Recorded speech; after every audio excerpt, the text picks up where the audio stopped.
बिस्मिल्लाहिर्रहमानिर्रहीम। अस्सलाम वालेकुम तमाम दोस्तों को, तमाम परदेसी भाइयों को जो यहाँ मेरे खासकर बेस्ट फ्रेंड है जी, सबको मेरी तरफ से रमज़ान का चांद मुबारक। रमज़ान का चांद नज़र आ चुका है। बेसिकली हम तमाम दोस्त भाई अहबाब परदेसी जितने भी यहाँ पर मुकीम हैं, सब एक फैमिली के तौर पर हैं। हाँ, पाकिस्तान में हम मेहमान के तौर पर होते हैं जी।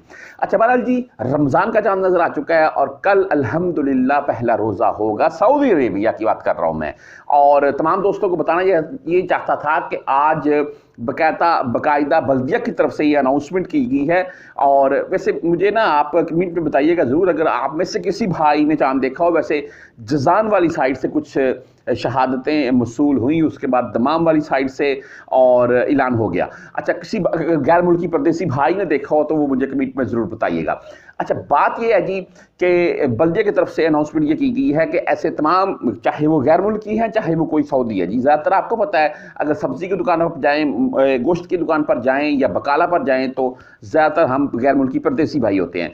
बल्दिया की तरफ से ये अनाउंसमेंट की गई है कि ऐसे तमाम जो जिनके ऐसे छोटे मोटे कारोबार हैं, और ख़ासकर ये पकवान के, जैसा कि रमज़ान में अक्सर आपको पता है यहाँ पर छोटे समोसियाँ जल जाती हैं, या इसी से रिलेटेड कोई भी किसी किस्म का मामला है तो उनकी सख्ती से निगरानी की जाएगी। और वहाँ पर कोई भी किसी किस्म का अगर मामला दिखा तो उसके ऊपर अच्छा खासा मुखालफा होगा। तो तमाम, अगर कोई मेरा परदेसी भाई ऐसा काम करता है, यानी कि ऐसा कोई कारोबार है उसका, तो सफाई सुथराई का अच्छे से ख्याल रखे। बाकी तमाम परदेसी भाई, कल पहला रोज़ा है, लाजिम रखिएगा।